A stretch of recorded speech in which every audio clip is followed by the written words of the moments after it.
विक्रम का राज्य समृद्ध और खुशहाल था।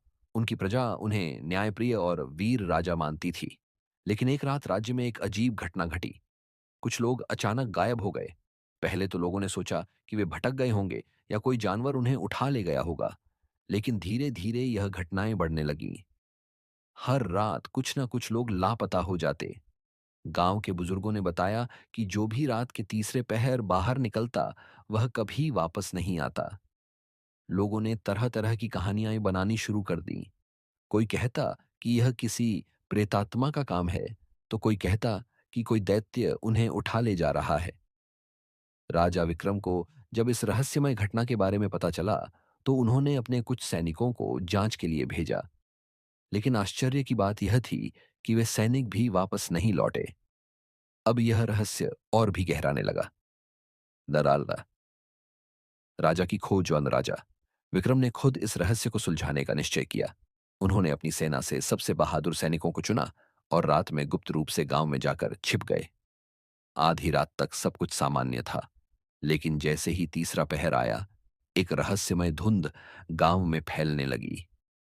राजा और उनके सैनिकों ने देखा कि एक अदृश्य शक्ति लोगों को खींच रही थी। वे अपने घोड़ों पर सवार होकर उस दिशा में गए जहां से धुंध उठ रही थी।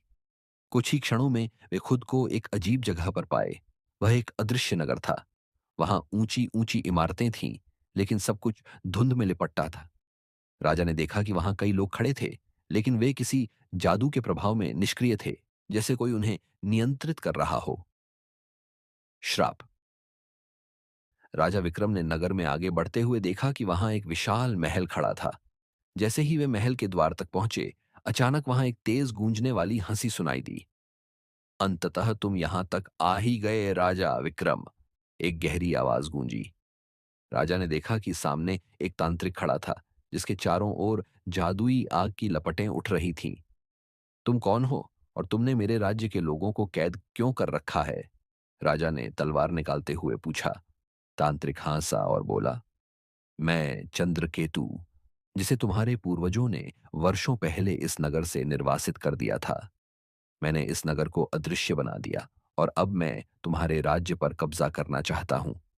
तुम्हारे लोग अब मेरे नियंत्रण में हैं। राजा को समझ में आ गया कि यह तांत्रिक अपने काले जादू से उनके राज्य को नष्ट करना चाहता था। को ज्ञानी अर्षि मुदगल का स्मरण हुआ, जिन्होंने उन्हें एक गुप्त मंत्र सिखाया था जो किसी भी काले जादू को समाप्त कर सकता था। राजा ने साहसपूर्वक मंत्र का उच्चारण शुरू किया। ए यूं ह्रीं क्लीं महाशक्ति नमः। जैसे ही मंत्र का प्रभाव बढ़ने लगा, नगर की धुंध धीरे धीरे छूटने लगी। तांत्रिक घबरा गया और अपने जादुई अस्त्रों से राजा पर आक्रमण करने की कोशिश की, लेकिन राजा की तलवार ने उसका मुकाबला किया। मंत्र के प्रभाव से तांत्रिक की शक्ति कमजोर पड़ने लगी और अंततः वह आग की लपटों में समा गया। नगर अदृश्यता के श्राप से मुक्त हो गया और सभी लोग वापस अपने वास्तविक रूप में आ गए। राजा विक्रम ने सभी को सुरक्षित अपने राज्य में वापस लाने का प्रबंध किया। शिक्षा। सत्य और साहस से हर रहस्य का हल निकल सकता है।